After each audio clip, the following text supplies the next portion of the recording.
I think that you can only wear a hat if you have a hat pass, or on Fridays you can only wear your Madison hat. Remember to always go get a hat pass before using a hat. I don't know. The hat school policy. You have to get a hat pass.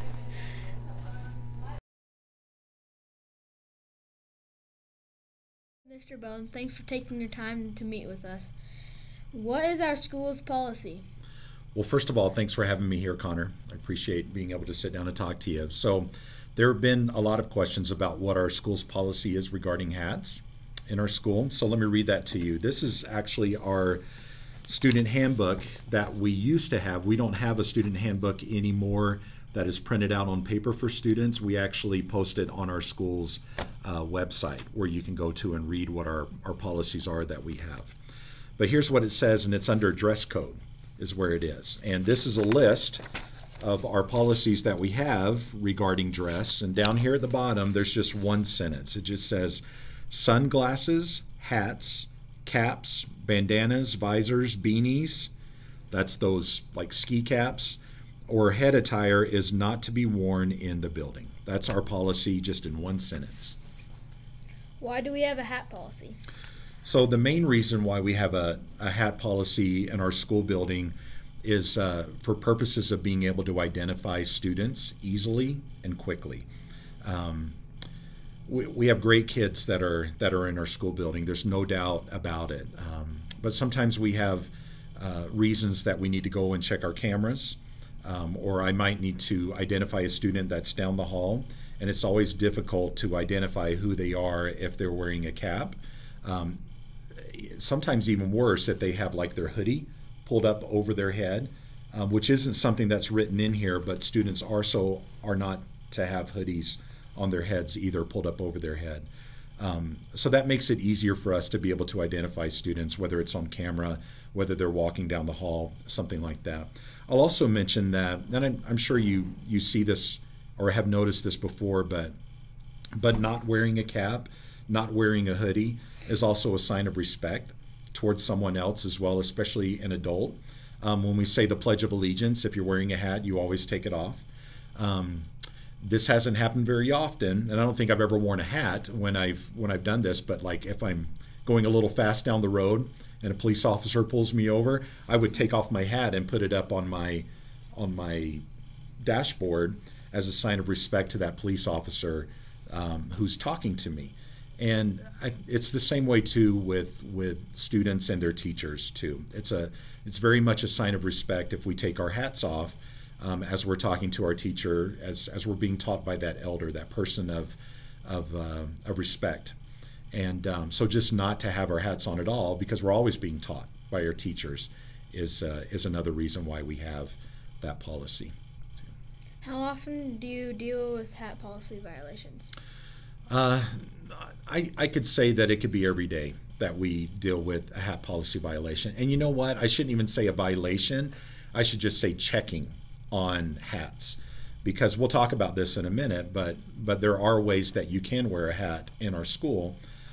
But you've probably seen me like walking through the cafeteria or walking down the hall, and a student will have a hat on, and I say, do you have a hat pass? And I have them show me, and I check and see if they do. And if they don't have a hat pass, well, then I take their hat away from them. Yeah, exceptions about the hat rules? Yes, we do have exceptions of when students are allowed to wear hats in school. So that's a great question. I'll explain what those are.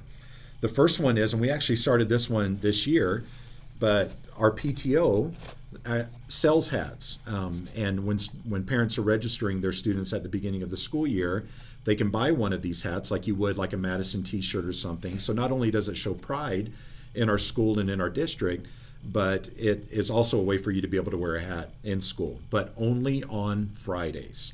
Fridays only is the day that you can wear these hats, and you don't need a hat pass for it at all either. So you can buy one of these hats and be able to do that. If your parents didn't get it at the beginning of the year for you, we also sell them in the student store too. You may have seen them up on one of the cabinets that we have up there. So that's one way that you can wear a hat in our school on Fridays. The other one is, and I mentioned that our worry is that if we're looking on camera, we can't identify a student because of the that they are wearing. Another way is that you can come into the office and request a hat pass.